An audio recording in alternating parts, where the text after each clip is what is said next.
Hello, precious friends. I'm so happy to be back with you again in Chef Patty's Kitchen on the Carnivore Hippie channel. And today we're going to make beef cheeks. Never heard of a beef cheek? Well, when I say cheeks, I actually mean cheeks. They're the same muscles in a cow that make your cheeks pop out when you smile. And they're delicious, they're easy, and best of all, they are cheap and an excellent source of collagen. So let's jump right into it. Here we have our beef cheeks. Right here, you can see they're very, very meaty, but they have a lot of connective tissue. Here, let me show you.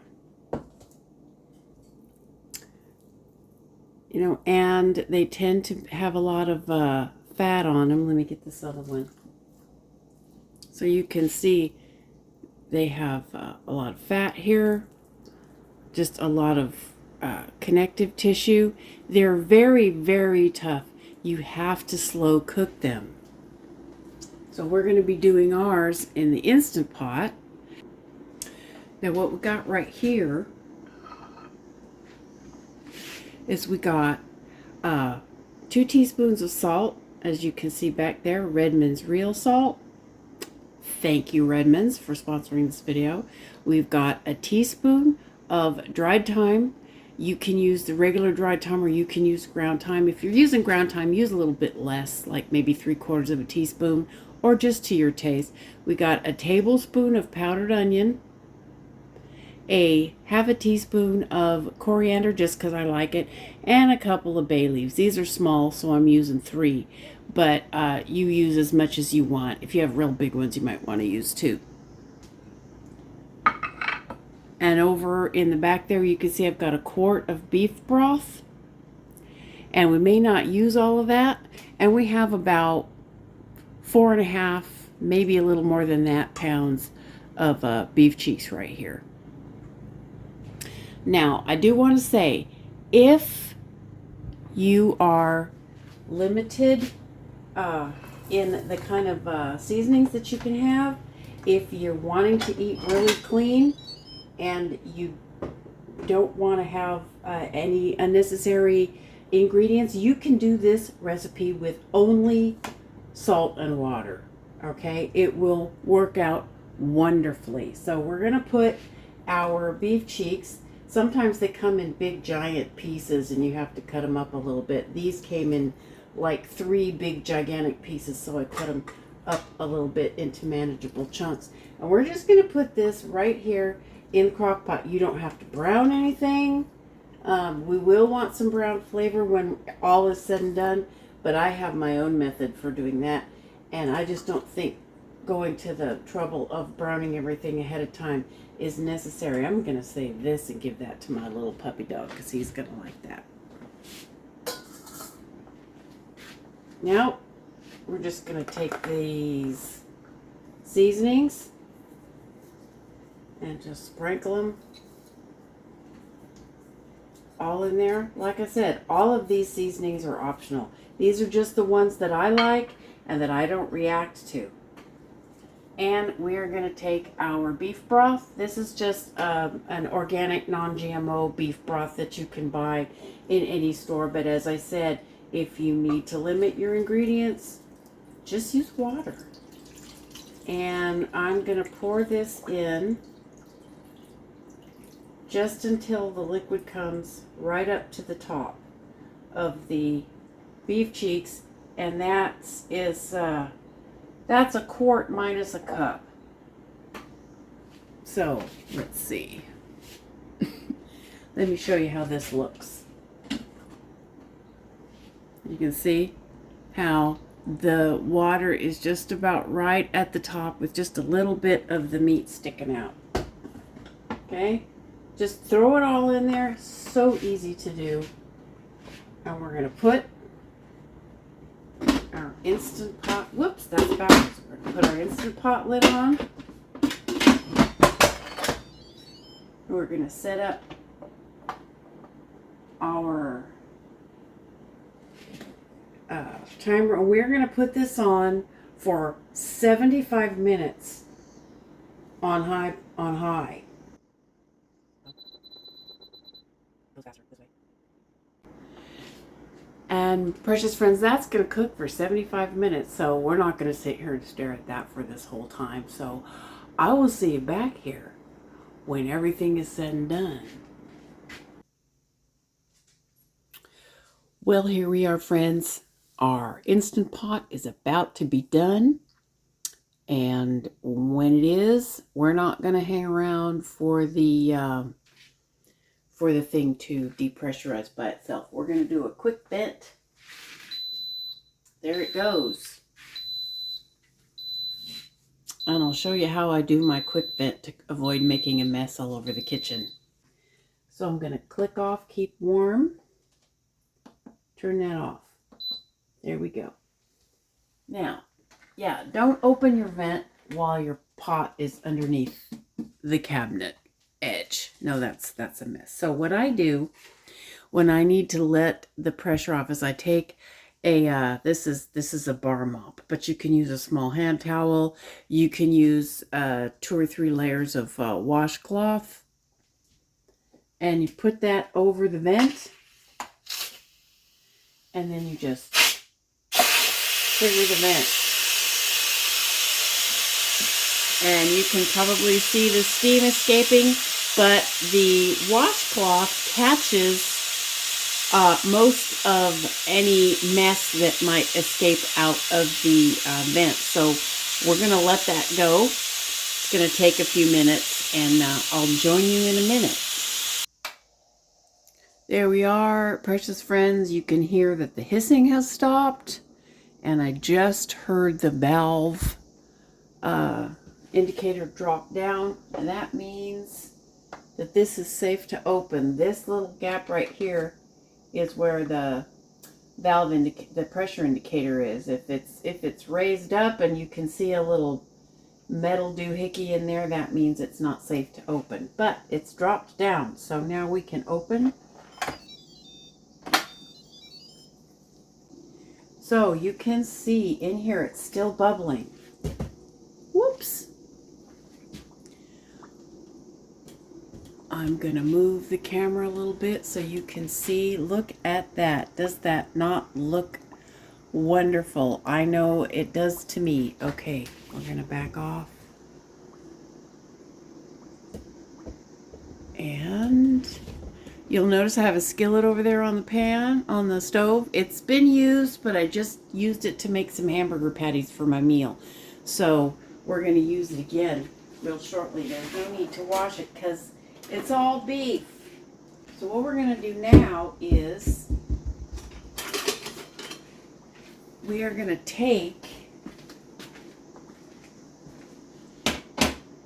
our lovely, luscious beef cheeks out of the broth, because you'll remember we didn't brown our beef cheeks before we started making this, and most recipes will tell you to brown the meat first, and I find that messy and inconvenient, and I'll show you what I like to do instead. And you can do this technique that we're about to do with any kind of broth to add flavor and color and savoriness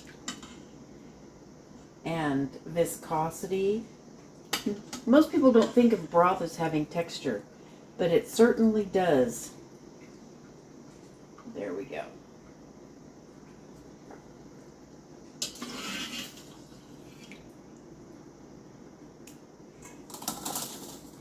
There's our beef cheeks, and we will address those again momentarily. So now I'm going to dip out. Yeah, that's messy. We're going to dip out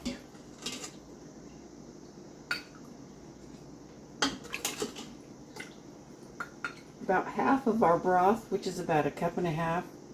Oh, you notice there's a very hefty fat layer on top of there. So we're going to let that settle. and skim that off before we go forward. And I'm going to show you how I like to skim my broth. A lot of people will take a spoon and or they'll put it in a gravy separator. You do what is convenient for you, but this is what I like to do. Pour it in a transparent vessel, and then take a basting bowl baster, and just stick it in. Compress it first because you don't want the bubbles. Compress it first, stick it in, and just suck up the broth from underneath the fat layer. You don't disturb the fat layer. It's way easier than spooning it off. You actually get a cleaner product than with a gravy separator. And this takes a minute, but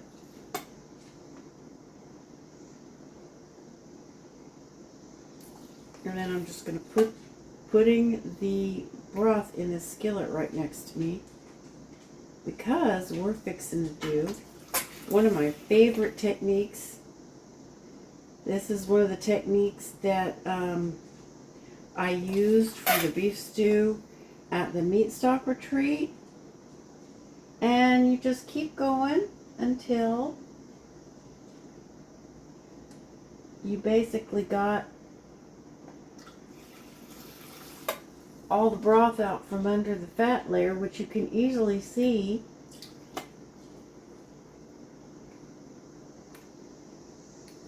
You can easily see when you get down to the bottom. I gotta get rid of this. Don't worry, I'm not gonna throw it away. I'll be right back. Okay, friends, I have defatted the rest of the beef broth, and the only reason I do that, you don't have to do that.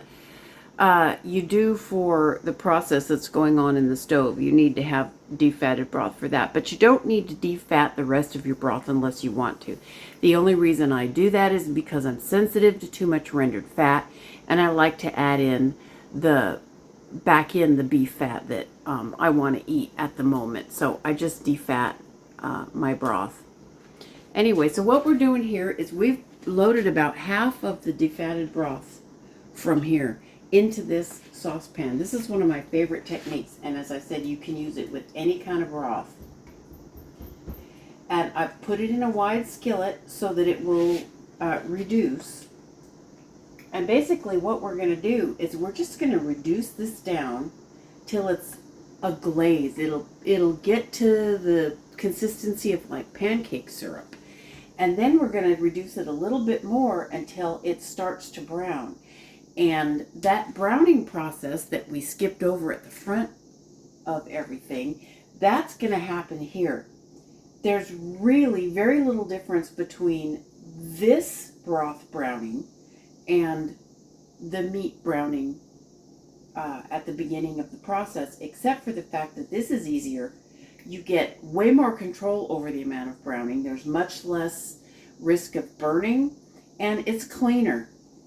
It really doesn't make a mess. I've found that trying to brown the cheeks, to start with, number one, it requires you to trim them, which is that I'm not going to do, because you'll see we're going to do something really fun with all of this stuff, the slimy stuff that we're going to have left over when we take the meat off. But it's just easier, and you get, I think, a much better taste. So while this is boiling, that's just going to keep bubbling until it bubbles down to almost nothing. And in the meantime, if these have cooled enough, well, these still have a good deal of juice on them. If these have cooled enough, once this has cooled enough that you can handle it, ooh, not quite, ooh, look at that steam. Basically what we're going to do, we're going to reach down here and we're going to find the meaty bits. Oh, that's still really hot. Okay, we're going to have to wait on that a little bit, friends. So I'm going to pause the video. So here you see we have the beef cheeks spread out on a sheet tray to cool a little faster. And what we're going to do is we're just going to pick all the meat off of the connective tissue and all the soft the slimy, gooey stuff. There's a piece of meat. Awesome. Now this stuff, this is fat tissue, connective tissue. Sometimes it's even the interior membrane of the cow's mouth. But it's very soft and it's kind of slimy. And a lot of people don't enjoy eating that. It's not a texture that most Americans really enjoy. So I take it off. But don't worry, we are not going to waste that. We're going to do something super fun with that, like I promised. So I'm just pulling the slippery stuff off.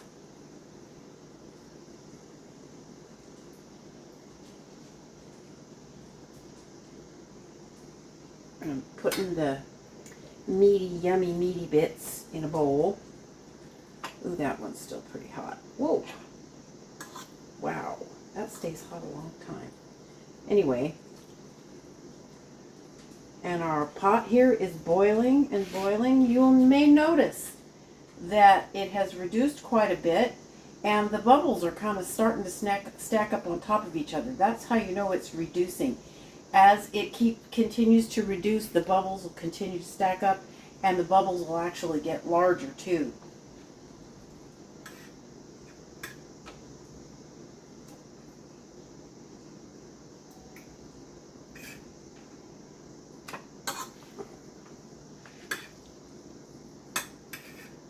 This is a real big chunk of meat, so it doesn't require a whole lot of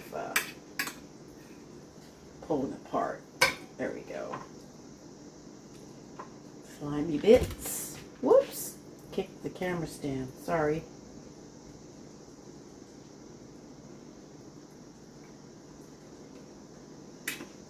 So you can leave as much of this wibbly wobbly stuff on as you like. You can see it doesn't look terribly appetizing. Like I said, most people aren't going to appreciate the texture of this as it stands. Oh yeah, there's a lot of that. There we go. So that, all of that. And this is mostly, ouch, meat.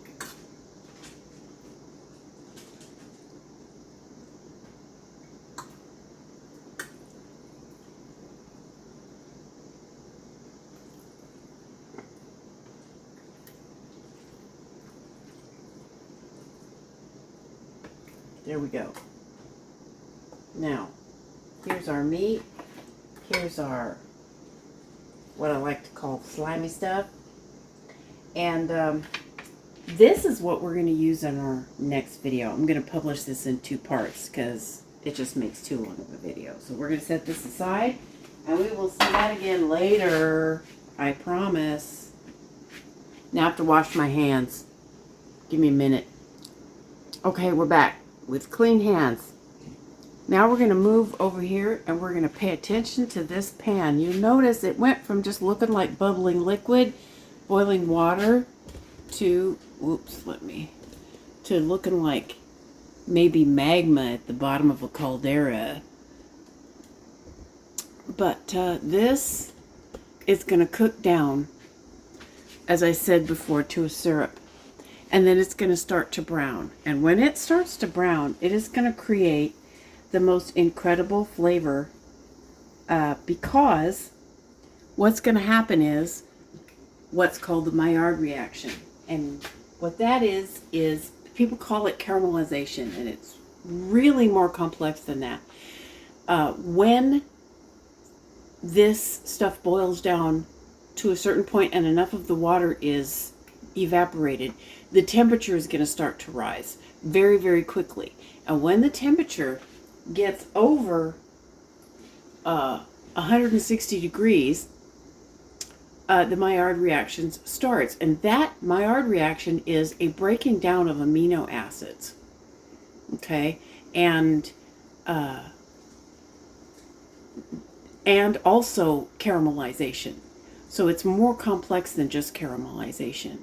And when these amino acids break down and begin to unravel, what we're going to do is you see the water over there. Once it gets to the brownness that we want, we're going to hit it with the water. We're going to stop the browning and we're going to reconstitute that thickened glaze into broth again. And when we do that and we cool it down rapidly, what's going to happen is all of those unraveled amino acids, some of them are going to clump back together again. And interestingly enough, they're going to recombine and create actually new compounds that were never in the broth before. That's why we want the browning, because browning actually creates flavors that cannot be really easily created in any other way. So that's why we're doing this. And as I said, the reason I do it this way is because I'm more in control of the situation. I can create as much or as little browning as I want. And the other thing you can do, if you go look back in my past videos, you'll find a video called Gloss de Viande, where you can just collect broth and cook it down this way and reconstitute it and save that glaze in a jar and use it like bouillon paste or beef base. And I have a video, I'll link in the description, I'll link to that video. This is an incredibly useful technique. And as I said, you can use this with any kind of meat broth. You can mix up the broth. You can use a little bit of chicken and a little bit of pork and a little bit of beef. But you can see, even as it is now, it's about the consistency of pancake syrup. And we're going to let it go even further. Right now, we could put it back in the pot and it would add whole bunches of flavor. But there's not quite enough water. I mean, there's still a little bit too much water in here to get the kind of browning we want. It's already browning a little bit. The bits that stick to the sides of the pan are already browned a little bit. But I'm going to turn the heat up so we don't have to wait on it. Don't walk away from your pan at this stage, friends. If you walk away, don't answer the phone. Don't go answer the door. Make sure the dog is not getting into mischief. If you do have to walk away from this, remove it from the heat. Don't just turn the heat off. Just take it all the way off the burner. Because if you burn this, I'm sorry, it's not salvageable. Remember I told you that the bubbles would get larger and start to stack up on each other?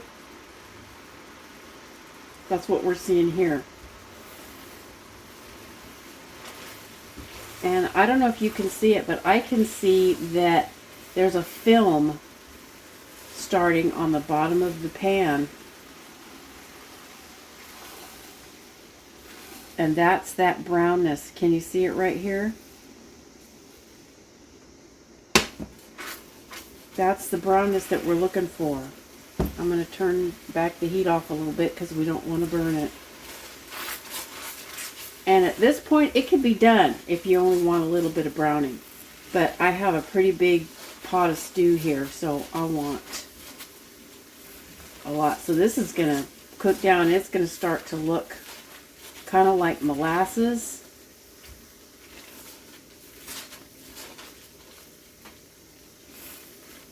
You can see the skin or the film on the bottom of the pan.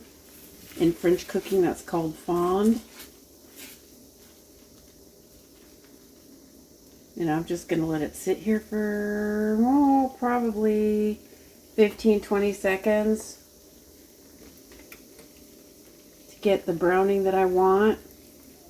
As I said, it can be done at any point at this phase. It just depends on how brown you want it.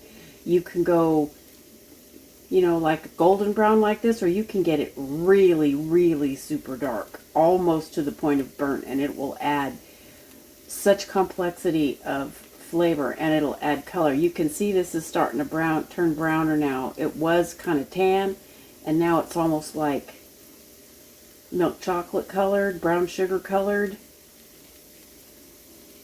And we're going to let it go just a little bit longer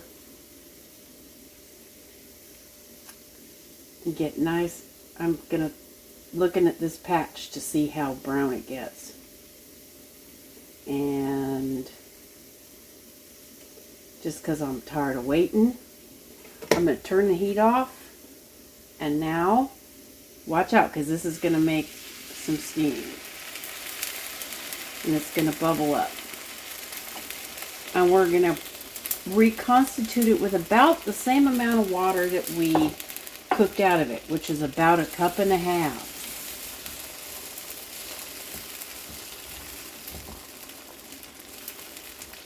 And the residual heat from the stovetop may not be enough. I'm going to have to turn it back on to medium heat.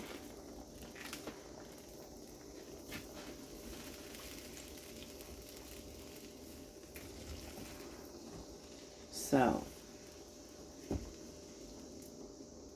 this, see all these little chunks? Eventually they will come loose from the bottom of the pan and they'll all dissolve. And our broth will be significantly browner than it was when we put it in the pan. And this is what is going to create all your wonderful, lovely complexity of flavor without having to add a whole bunch of stuff. You don't have to add wine or you know, onions or carrots or any of that other stuff that can be bothersome and troublesome to people who are carnivore. And as I said, you don't even have to use broth. You can use your own broth that you've made previously. You can just use water. If you just start with water for these beef cheeks, and then just do this with the resultant broth, you are still going to have something amazing.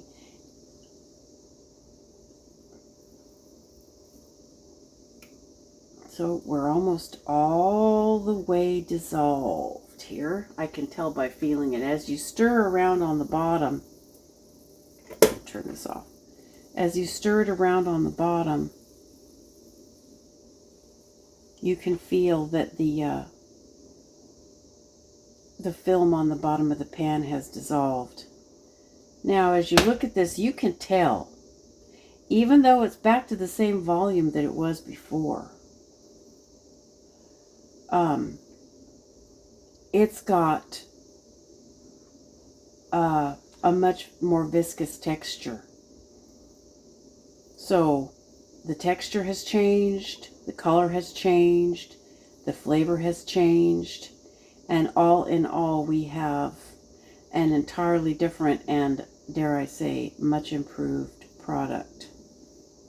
So I'm going to let that cook back down a little bit now that it's reconstituted, because I want it to be a little bit more reduced.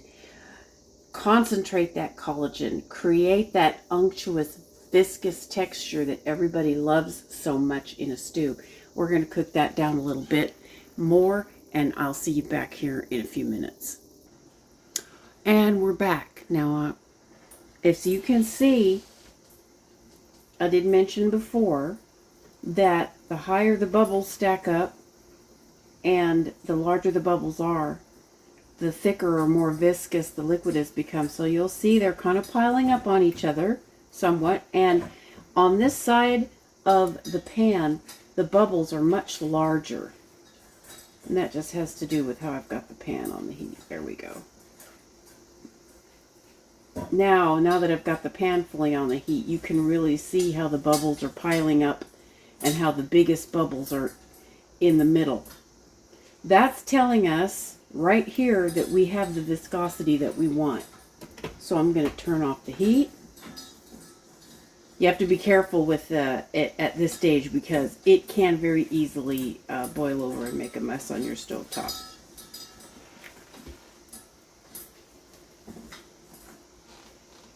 So we're going to let me adjust this shot a little bit. And we're just going to pour this right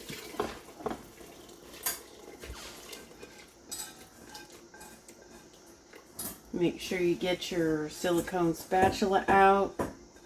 and get every last drop of that savoriness that you worked so hard to create.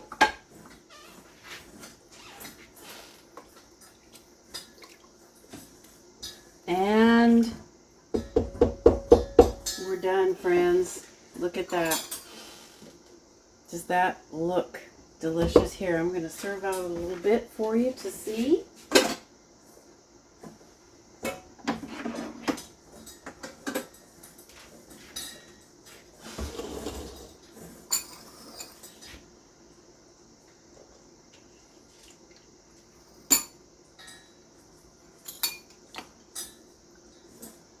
This beef is so tender and rich tasting. It has a somewhat stronger flavor than regular beef, so if you're not a big fan of beef, this might not be the recipe for you. But if you really like beef, I highly encourage you to try some cheek meat. If you don't have it at your regular grocery store, if you can go to an ethnic market, like a Mexican market or a Middle Eastern market, they'll often have it. Look here. Oops. I could get it in the shot, couldn't I? Whoops, here we go. There, how's that? Look at that. I'm going to pause the film and adjust the shot. There we go. And now remember what I said about the fat? I'm just going to dress it up with just about a tablespoon of fat. That, if that's doesn't look delicious to you, then I just don't know that I can help you at all. Let me turn the shot around and we'll get a picture of me enjoying this. Here we go.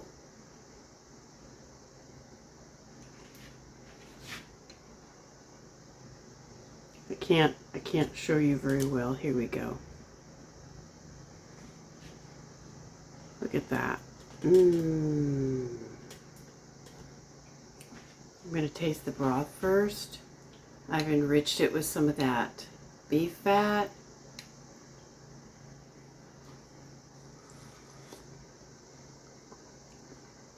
It is beefy and rich, and one of my favorite words, unctuous, which means having the quality of a lotion, a healing quality. This has so much collagen in it. It is excellent for anybody who's looking for gut healing. It's really good for gaps. And as I said, you don't even have to put any seasonings into it. And now here we're going to look at a piece of this meat. Look at this meat. It is so tender. It's hanging off the spoon. I'm telling you, you could eat this if you didn't have a tooth in your head. I'm serious. It is so tender. The rich beefy flavor is going to knock your socks off, even if you didn't put a thing in it but beef and salt. So, my friends, try beef cheeks in the Instant Pot. And I'll see you next time for these puppies. Looks like a mess. It's going to be great. Bye-bye.